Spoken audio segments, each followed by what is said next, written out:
샬롬, 평안하셨습니까? 오늘 특별히 이 귀한 안식일에 또 귀한 분과 함께 안식일을 보내게 돼서 참으로 반갑습니다. 오늘도 하늘의 충만한 은혜와 진리가 함께 하시기를 바랍니다. 자, 이 성경에 보면은요, 좀 불쌍한 사람들이 몇 사람 있습니다. 그 중에 한 사람이 욥도 있을 것이고요. 그런데 예수님께서 보실 때 가장 처참한 환경에 있었던 사람은 어떤 사람이었을까요?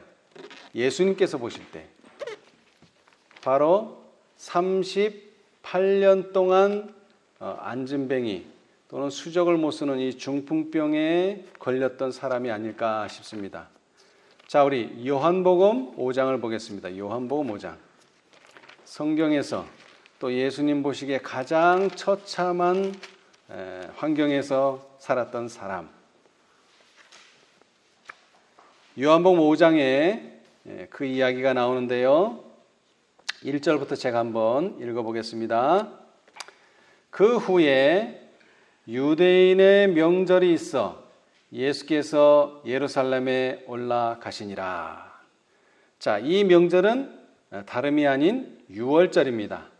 6월절은 봄에 있었기 때문에 이 겨울 동안 움츠렸던 몸을 기지개를 펴면서 많은 사람들이 이 6월절에 모여들었습니다. 그리고 이 6월절은 예수님께서 공생애 가운데 두 번째로 맞이하는 그러한 6월절입니다. 1년 동안 이미 많은 활동을 하셨어요. 그런데 이제 예수님은 1년을 다 끝내시고 이제 새롭게 2년째를 시작하시는데 바로 이 사건이 이제 벌어집니다. 자, 그런데 예수님께서 처음으로 6월절을 맞으셨을 때 1년 전에는 어떤 일이 벌어졌습니까? 성전에 장사하는 사람들을 쫓아버리는 성전을 정결케 하는 일을 어디서 행하셨죠? 예배의 중심지인 성전에서 행하셨어요. 자, 그런데 이제 2년째가 되면서 유대인들의 불신 때문에 이제 성전에서는 아무런 일이 없습니다. 6월절인데도 아무런 일이 없어요. 그리고 그 성전이 있는 예루살렘 성 안에서 이제 이 일이 벌어집니다. 그곳에는요, 2절에 예루살렘에 있는 양문 곁에 히브리 말로 베데스다라 하는 못이 있는데 거기 행각 5이 있고 그 안에 많은 병자, 소경, 절뚝발이, 혈기 마른 자들이 누워 물의 동함을 기다리니. 자, 여기 많은 병자들이 거기 행각 5에 쫙 누워 있어요. 왜 지금 거기 모여 있습니까? 예배 드리려고 모여 있어요? 아니요. 자신들의 그 소경은 눈을 뜨게 되고 절뚝발이는 걷게 되고 혈기 마른 자는 혈기가 왕성해지고 안진뱅이는 일어나고 이러한 고침을 받기 위해서 지금 와 있어요. 예수님을 기다리는 게 아닙니다. 왜냐하면 물이 동할 때 그 물에 들어가는 사람은 어떻게 된다고요? 그것도 제일 먼저 들어가는 사람.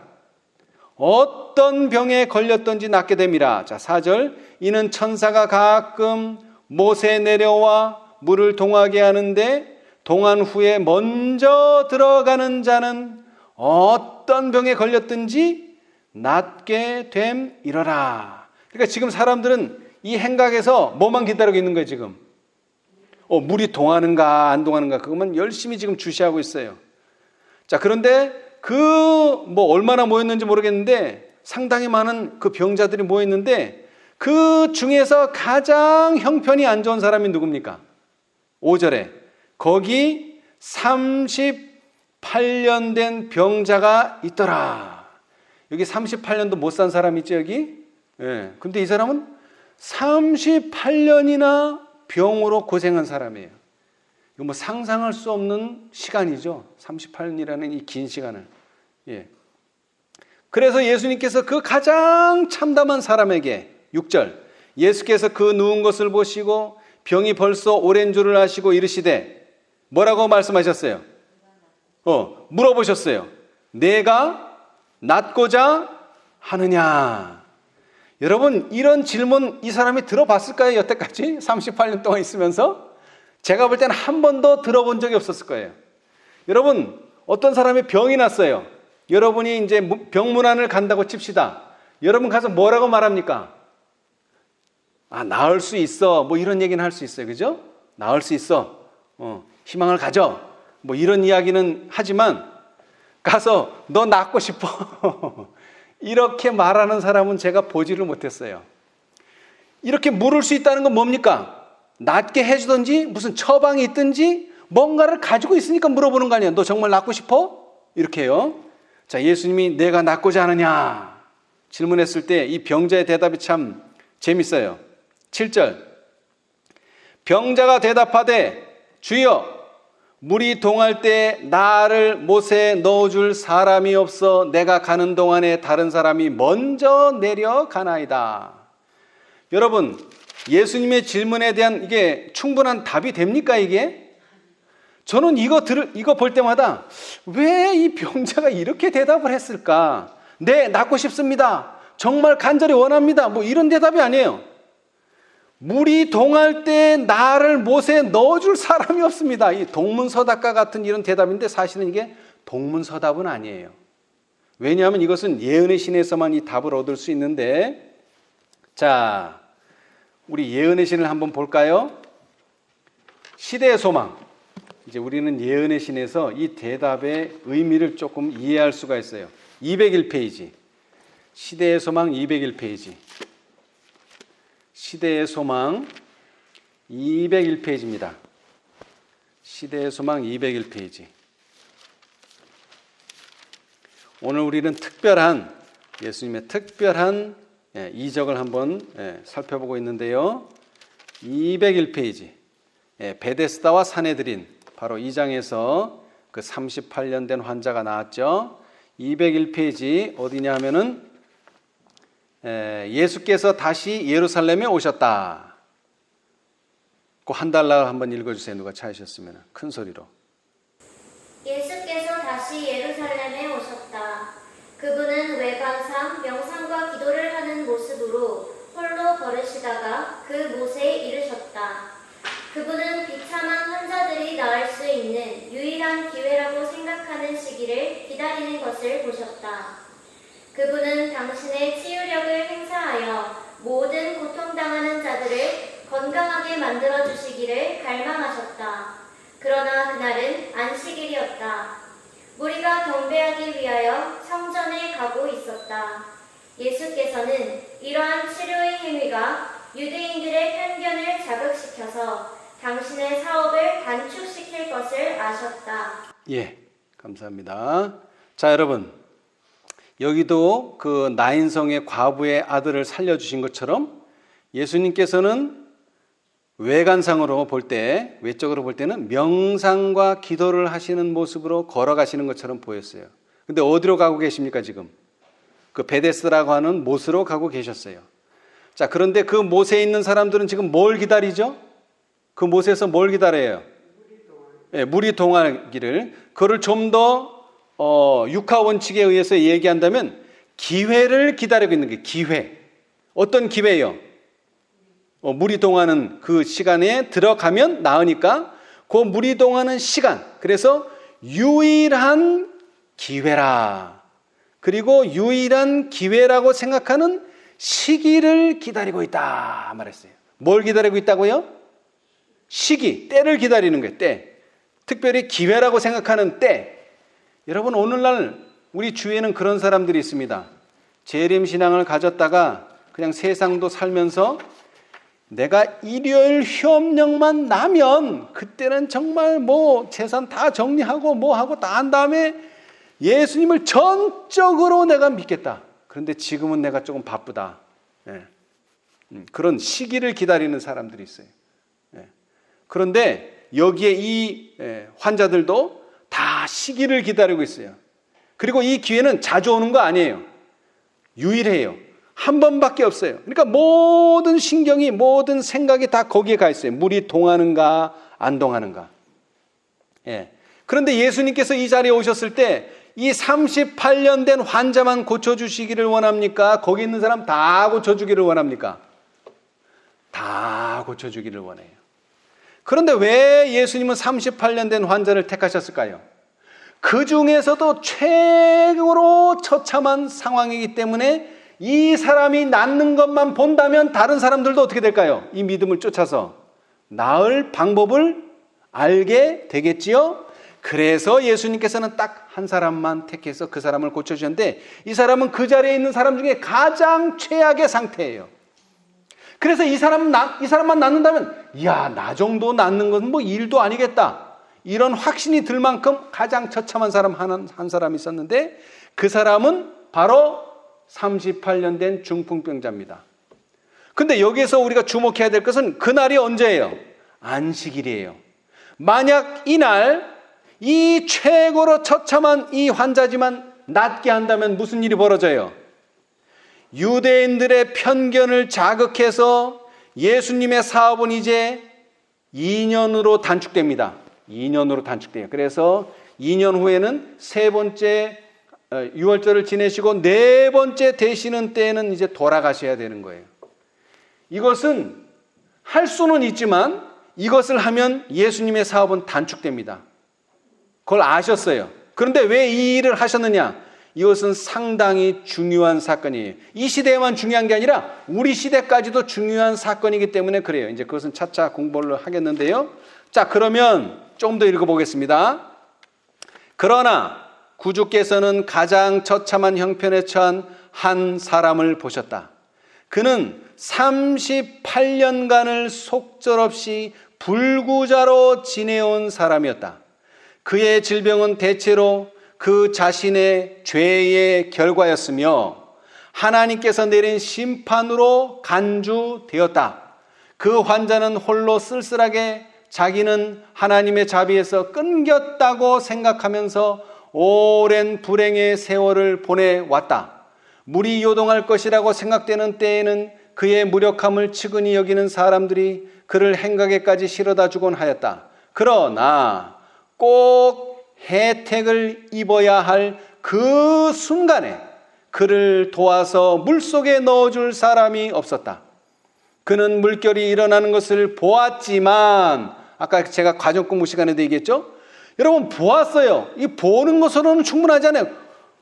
보았으면 어떻게 돼요? 이제 그 물에 들어가야진 않는 겁니다. 그냥 물이 동하는구나 이래가지고는 안 나요.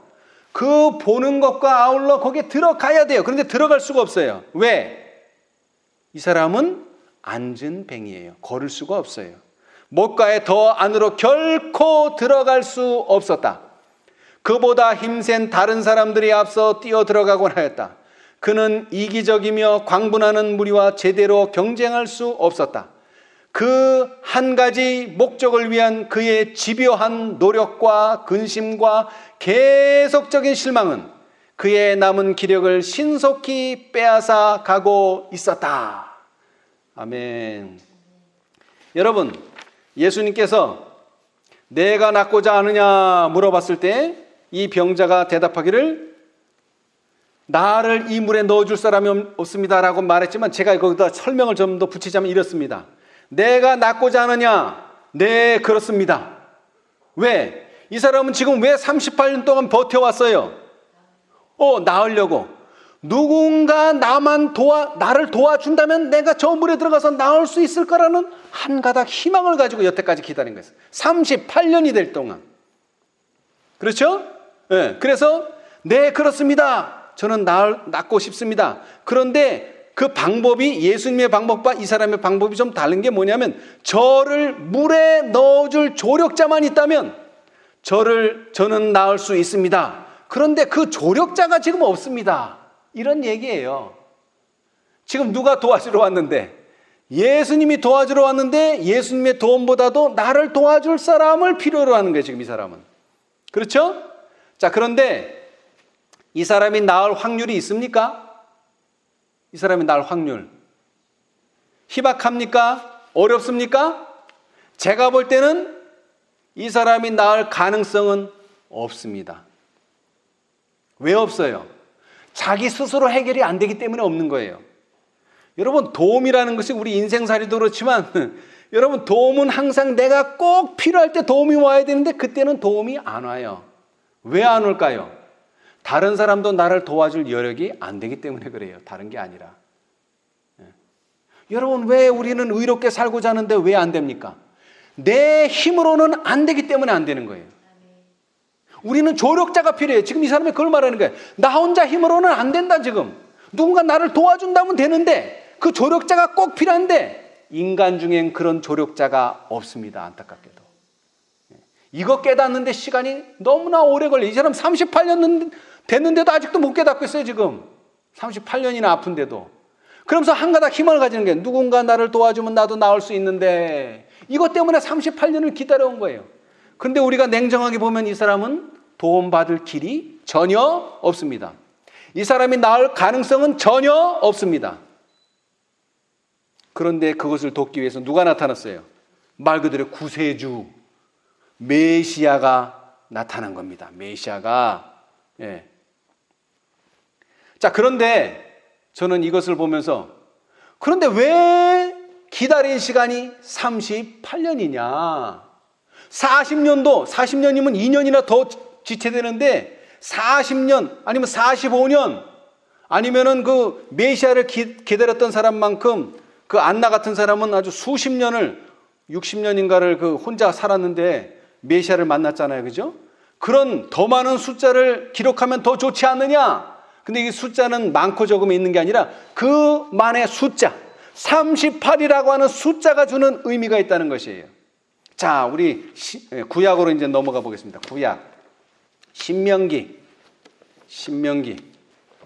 2장 왜 38년이냐?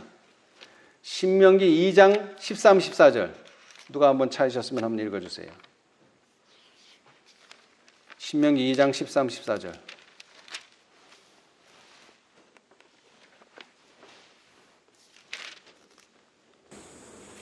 이제 너희는 일어나서 세렛 시내를 건너가라 하시기로 우리가 세렛 시내를 건넜으니 가데스 바네아에서 떠나 세렛 시내를 건너기까지 38년 동안이라. 이때에는 그 시대의 모든 군인들이 여호와께서 그들에게 맹세하신 대로 진 중에서 다 멸절되었나니. 아멘. 자, 여러분, 가데스 바네아에서 세렛 시내를 건너가는 데까지 걸린 시간이 얼마라고요? 38년이다. 예. 이거 우연히 맞는 게 아닙니다. 여기에서는 교훈이 있다는 거예요. 예수님이 37년 때 나타나실 수도 있고 39년 때 나타나실 수도 있는데 딱 예수님은 38년째에 나타나신 거예요. 왜? 이 교훈을 다시 한번 우리로 생각하도록 하기 위해서, 특별히 재림을 기다리는 백성들에게 생각하도록 하기 위해서. 여러분, 광야의 모든 경험은 특별히 재림운동에 참여한 사람들이 겪게 될 경험의 샘플입니다. 예. 이 세렛 시내는요, 에돔과 모압 국경에 흐르는 작은 강입니다. 작은 강. 여기서 강이라고 표현하지 않고 시내라고 표현했기 때문에 아주 작은 규모의 강이에요. 예. 요단강처럼 건널 수 없는 그런 강이 아니에요. 얼마든지 건널라면 건널 수 있는데 이 강을 건너라고 누가 명령하셨습니까? 여호와 하나님, 사실은 예수님께서 세렛 시내를 건너가라 라고 뭐 하셨어요? 명령하셨어요. 그래서 딱 그 세렛 시내를 건너가니까 딱 38년이 돌아온 겁니다. 여러분, 홍해를 건널 때, 그 다음에 요단강을 건널 때 이것은 하나의 변화입니다. 상황의 변화를 말하고 있어요. 강을 건넜다는 것, 홍해를 건넜다는, 바다를 건넜다는 것은 하나의 변화를 말합니다.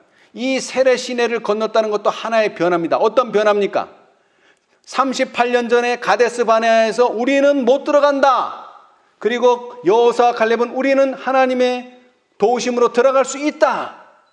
두 부류로 나눴는데 들어갈 수 있다는 사람은 60만 중에 딱 2명. 그리고 나머지 모든 사람들이, 심지어는 모세와 아론까지도 들어갈 수 없는 편에 속해 있었어요. 그런데 그 가데스 바네아에서 받은 예언이 뭐냐? 너희 못 들어간다는 사람들은 다 어디서 죽어야 된다? 광야에서 죽여야 된다. 근데 그 예언이 성취됐다는 거예요. 얼마 만에? 정확히 38년 만에. 그래서 못 들어간다고 말했던 군인들이 다 이제 죽었어요. 이제 들어갈 기회가 다시 한번 찾아온 겁니다. 그렇죠? 예. 부조와 선지자 391페이지는 이렇게 표현했어요. 이스라엘 백성이 40년 동안 가나안에 들어갈 수 없다는 하나님의 명령은 모세와 아론은 물론 갈렙과 여호수아에게도 참으로 쓰라린 실망이었다. 그러나 그들은 한마디의 불평도 없이 하나님의 뜻을 받아들였다. 예. 그래서 이제 그 시간이 돌아온 거예요. 예. 자, 그런데 이 38년 동안 어떤 일이 벌어졌습니까? 이스라엘 사람들한테. 이게 중요해요. 자, 38년 동안 중풍병자로 있었던 사람은 어떤 상황에 있었죠? 38년 동안 안진뱅이로 손발 못 쓰면서 중풍병으로 38년을 있었어요. 그런데 이 이스라엘도 똑같아요. 안진뱅이로 수족을 못 쓰는 중풍병자처럼 가만히 있었어요. 왜? 이제 그 내용을 보자는 거예요. 38년 동안 뭐 했는가? 자, 우리 406페이지. 부조와 선지자 똑같은 상황에 처해 있었다는 거예요. 38년 동안. 406페이지. 406. 부조와 선지자 406페이지. 부조와 선지자. 자, 우리 아까 낭독한 분이 낭독하면 좋겠어요. 406페이지.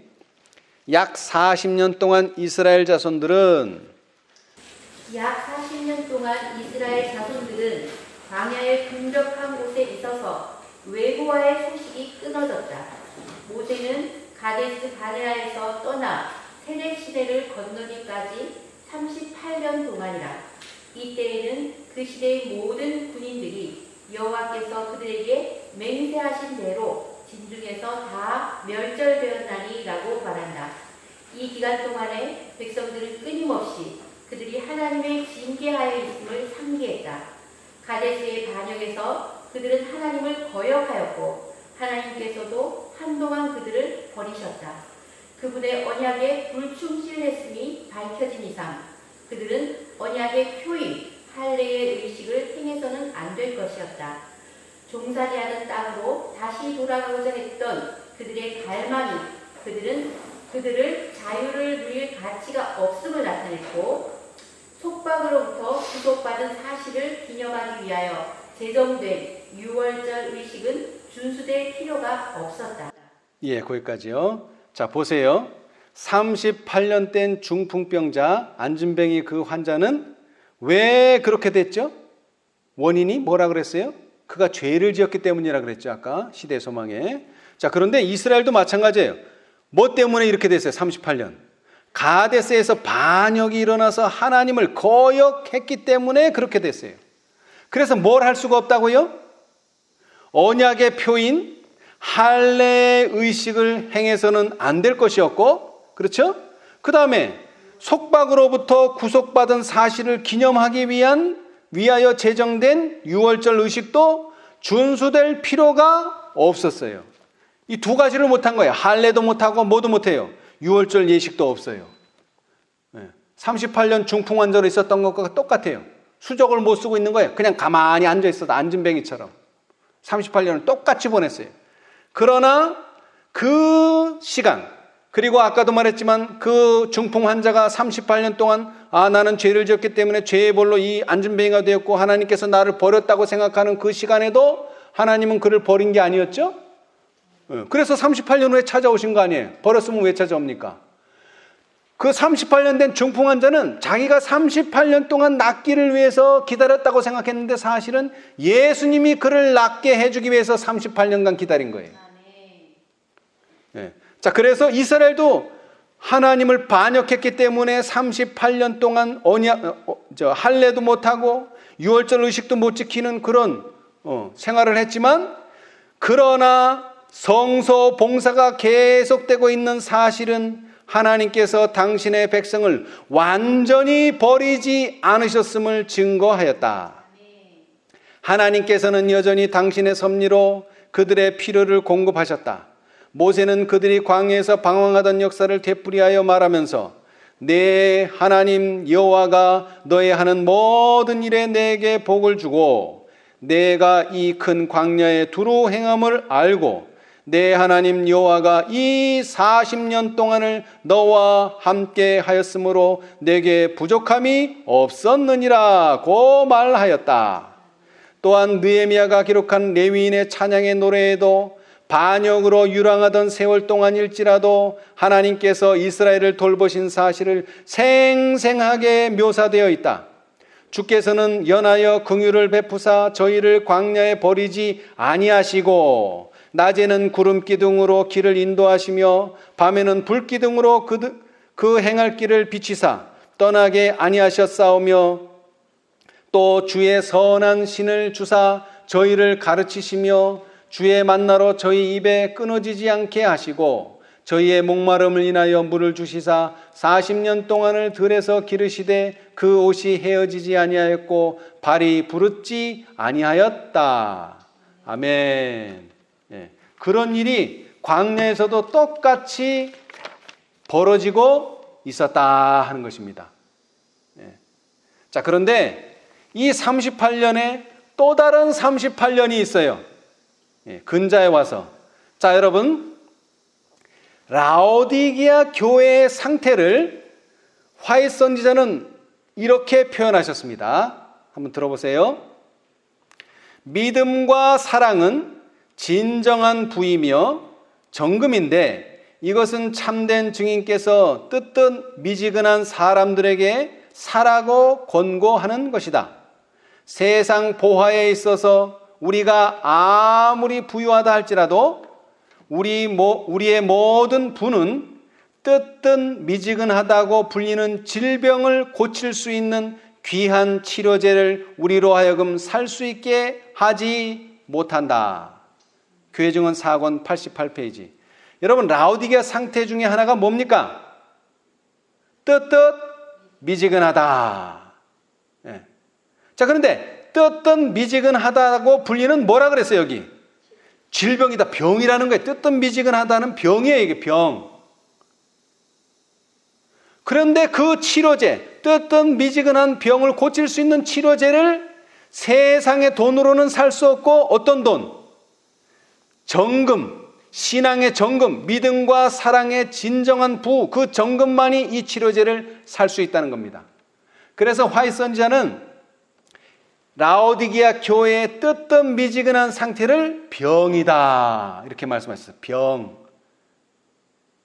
그 병을 얼마나 알았다고요? 38년 된 환자는 38년. 자, 그런데 그러면 우리의 교회 역사에서 38년이라는 시간이 있는가? 제가 찾아봤더니 공교롭게도 있더라 이 말이에요.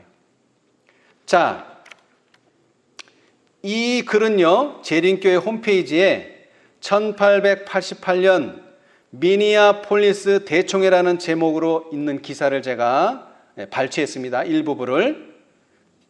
교단의 지도자들이 심각하게 생각한 상황이 있었다. 1886년 6월을 시점으로 버틀러는 갈라디아서 이슈에 대하여 엘렌 화이트이 자신의 편을 들게 하려는 목적으로 편지 쓰기 캠페인을 벌였다. 그러나 그녀는 그 요구에 반응하기를 거부했다. 버틀러의 두 번째 움직임이 1886년 12월 대총회 회기 중에 일어났는데 거기서 그는 열불과 갈라디아서의 율법 문제를 해결하기 위해 신학위원회를 구성했다. 버틀러의 최종적 전략은 그 젊은 설교자들을 침묵시키는 데 있었다. 이런 노선에 따라 1886년 회기는 존스와 와그너를 겨냥한 결정을 통과시키고 지도적인 목사들이 새로운 가르침들을 조사하고 승인하기 전에는 아무도 재림교회에서 가르침을 글로 제시하거나 교회 학교들에서 가르치지 말라고 규정했다. 이런 일이 언제 벌어졌다고요? 1886년. 여러분, 1886년은 1844년으로부터 얼마 지난 때입니까? 42년. 그런데 사실 인치는 기별이 계시로 주어진 때가 언제입니까? 인치는 기별. 1848년 계시를 봤어요, 화이트분이. 근데 거기서 인치는 기별을 봐서 그것을 그대로 옮겨놓은 게 초기문집의 첫 계시입니다. 거기에 14만 4천인이 7번 나와요. 그 계시를 1848년에 받았어요. 그래서 초기문집이 1851년에 발행이 됐어요. 그런데 이 1848년에서 정확히 38년 후가 언제입니까? 1886년. 많은 사람들은 1888년 이 대총의 이슈가 그래야 생긴 줄 아는데 천만의 말씀. 언제부터 이슈가 됐다고요? 1886년 버틀러 대총회장이 뭐를 결의했어요? 새로운 가르침, 뭐에 대한 열불과 갈라디아서 율법에 대한 새로운 가르침을 앞으로 가르치지 말라. 뭐에서 승인하기 전에는 신학위원회에서는 거기서 제가하기 전에는 어떠한 새로운 가르침도 가르쳐서는 안 된다는 규정을 만들었어요. 그 해가 1886년이에요. 예. 자, 여러분, 예수님 당시에 38년 중풍 환자, 그 다음에 광야에서의 38년, 그 다음에 우리 재림운동에서의 38년 동일하게 일치합니다. 왜 그것은 긴 것을 표현하려는 것도 아니고 뭔 짧은 것을 표현하려는 것도 아닙니다. 이것은 시간을 표현하고자 하는 것이 아니라 그 숫자에 의미가 있다는 것입니다. 38이라고 하는 숫자의 의미. 이것은 이스라엘 백성들은 가나안에 들어갈 수 없는 해이고요. 이것은 재림교회가 예수님을 맞이할 수 없다는 것입니다. 무엇을 받아들이기 전에는, 넷째 천사의 기별을 받아들이기 전에는. 그런데 그들이 가져온, 와그너 존스가 가져온 기별은 뭐였습니까? 믿음으로 말미암는 의였고, 그것은 라오디기아 교회에 보내는 기별이었습니다. 그 기별이 받아들이기 전에는 재림을 만날 수가 없습니다. 그 기별이 받아들이기 전에는 가나안에 들어갈 수 없습니다. 그 기별이 받아들이기 전에는 이 안진뱅이는 일어설 수 없습니다. 예. 자, 그래서 화이트 선지자는 가려 뽑은 기별 1권 1892년 11월 20일자 리비엔드 헤럴드지를 통해서 셋째 천사의 큰 해침에 이미 시작되었고 계시록 18장 천사의 빛이 이미 시작되었다, 이렇게 표현했어요. 그렇죠? 예. 자, 그것은 다름이 아니라 예수님께서 이제 문을 두드리기를 시작했다는 뜻입니다. 자, 계시록 3장 20절. 계시록 3장 20절. 라오디게아 기별의 마지막 메시지죠.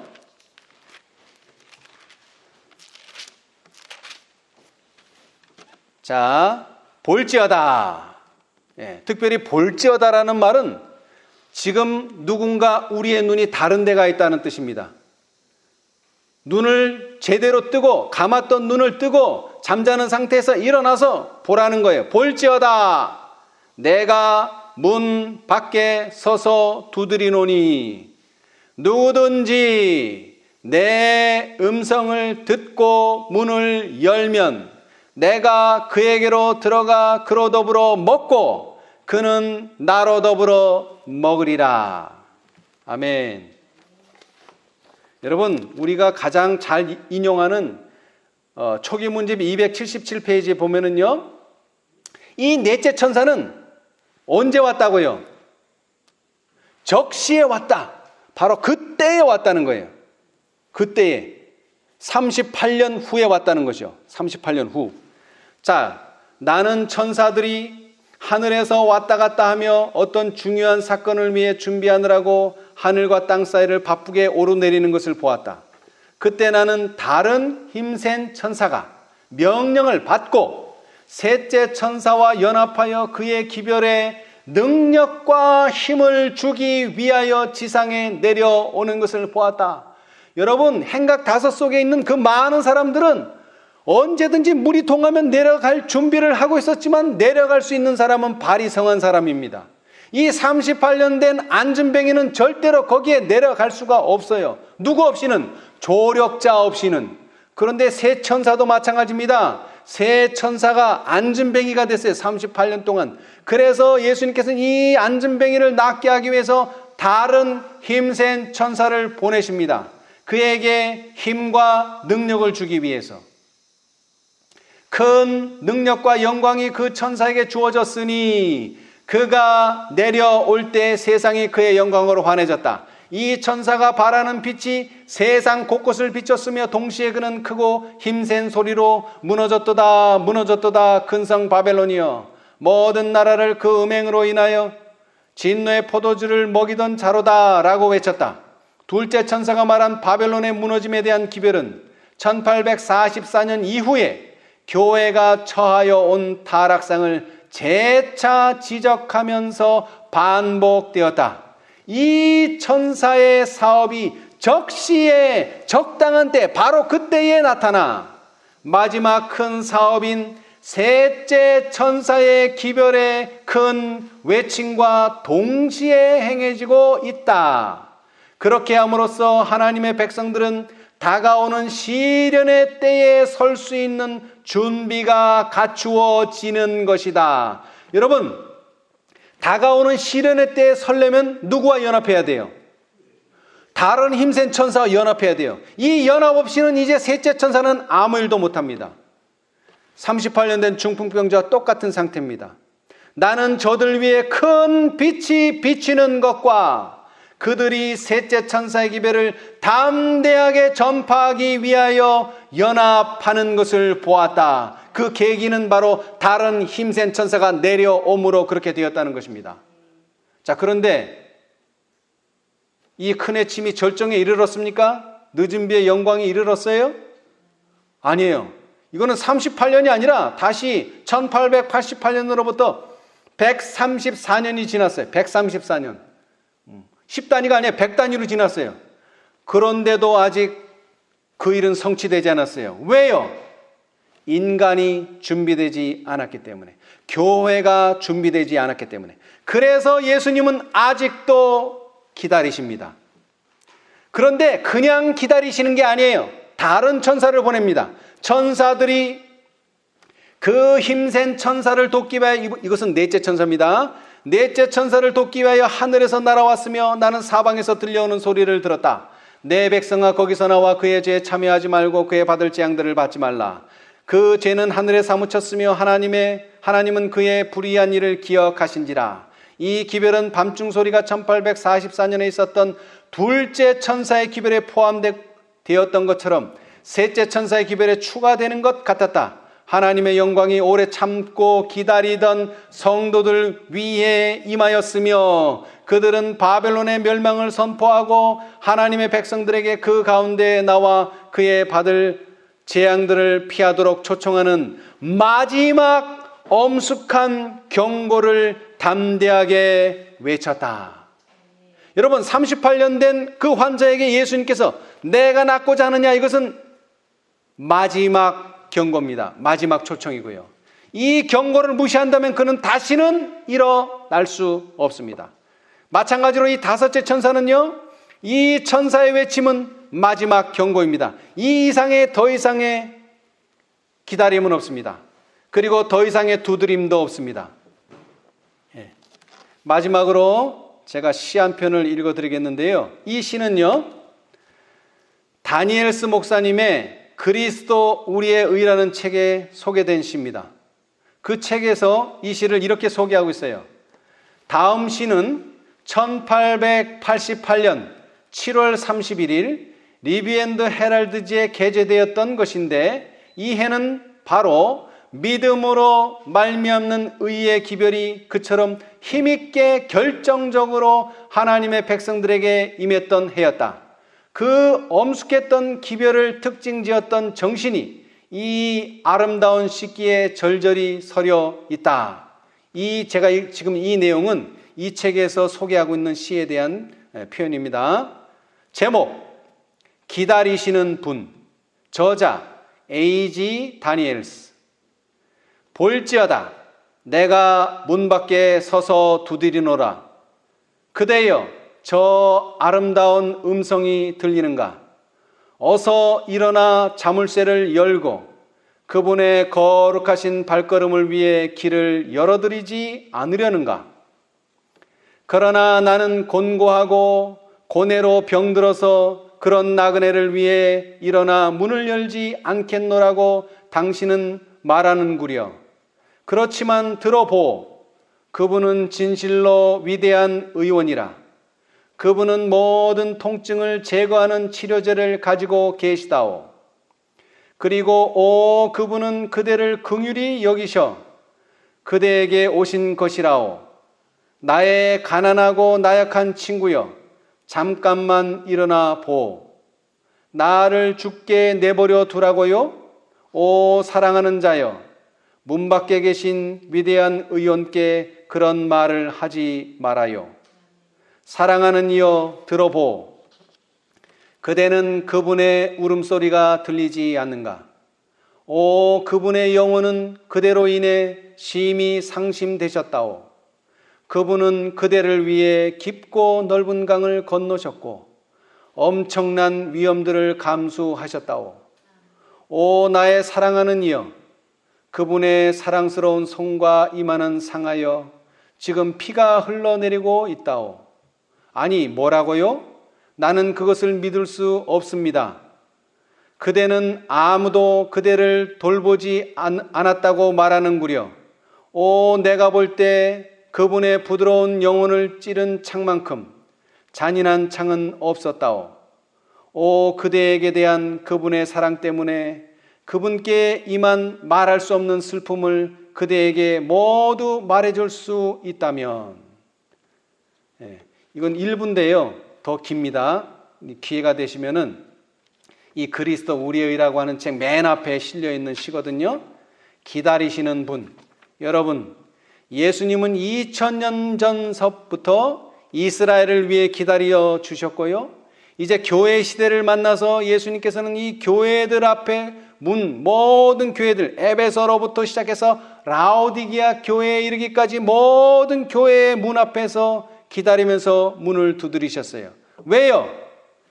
이 문 두드리는 이 예수님의 음성을 듣고 문을 열면 내가 그로 더불어 먹고 그는 나로 더불어 먹는 경험을 하게 될 것입니다.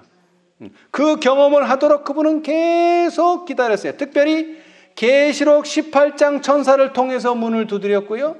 그 다음에 5절을 통해서 또 다시 한번 지금도 문을 두드리고 계십니다. 아무쪼록 우리 모두는 문 밖에 서 계신 예수님의 음성을 듣고 문을 열어서 내가 그로 더불어 먹고 그는 나로 더불어 먹는 이 놀라운 경험을 우리 모두 하게 되시기를 바라면서 오늘 말씀을 마치겠습니다. 감사합니다.